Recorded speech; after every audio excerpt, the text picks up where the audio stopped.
Hey, welcome back.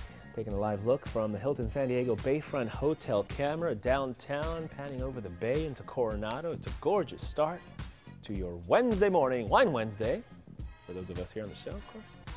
7:22. Well, we've been talking about it all morning long. California's drought. And last month, water use in the state, it only dropped about 2.8%. But here in Southern California, we've actually seen an increase of water usage. So exactly how is this affecting the real estate market? Joining us this morning with some insight on that, the owner of Keller Williams Realty La Jolla, Brian Kane. Brian, good morning. Good morning. First of all, we've seen a lot of lawns are starting to turn yellow, which is what happens when they're trying to limit the water use. What are buyers looking for when they could, because you always talk curb appeal. So what are buyers looking for? In general, buying process is an emotional process. So people are always looking to get those warm and fuzzies. And when buyers are approaching a house, that curb appeal has historically always been really important. But I think in San Diego, people are also being cost conscious. So they're looking at what is the home going to cost to maintain.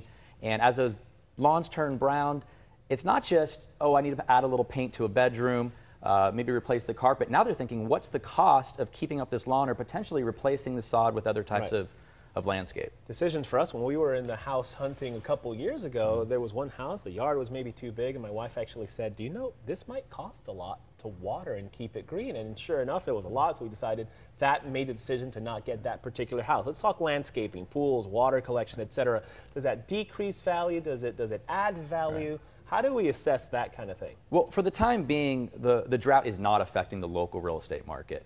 There's just no real estate supply on the market. In other words, there's only about 6,000 homes on the market with about 5,000 pending. So for right now, supply and demand is causing home values to go up. However, in the long haul, as buyers are looking for which home to purchase, a pool, for example, large lawns, lots of water is going to actually cost the homeowner substantially a lot more. Experts say that just an average lawn to keep green could cost an additional $200 a month. I mean, that's a lot of money. I mean, that's a lot of money. And actually, you're saying that, with the drought, things are probably going to get a little bit worse. So should buyers be looking ahead to that in terms of buying when the spring and the summer season picks up? Right. I think that buyers, when buying a house, can get a bid from a local landscaper and what it's going to cost to put the natural scape and the desert scape in.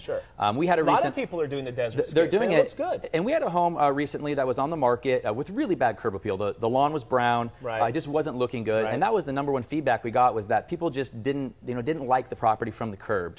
And so for actually about $1,000, we took a very normal size front yard and was able to remove the sod, remove the lawn, and actually convert it completely to desert scape, which actually helped get the home sold and caused the buyers to not worry so much about what the maintenance of that front yard was going to cost. It's amazing what that first impression of a house does when you pull up with your realtor and then that's the house. A lot of people doing the artificial turf also as a substitute. And how do buyers view the artificial turf?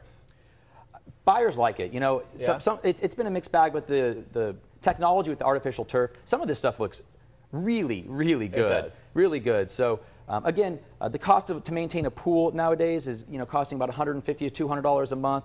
The lawn is another $200 a month. So as far as financing goes, every $50 spent is about $10,000 financed. So an additional $400 is like it's lowering the purchase price by about $80,000. At least your affordability by about $80,000. Okay, drought aside and everything else, overall, the grade for the San Diego real estate market today is hot. The real estate market is absolutely hot. Year to date, last quarter, we're up about 5% in appreciation. We sold the exact same number of homes year to date this year as we did last year, which is a little over 7,000 homes sold.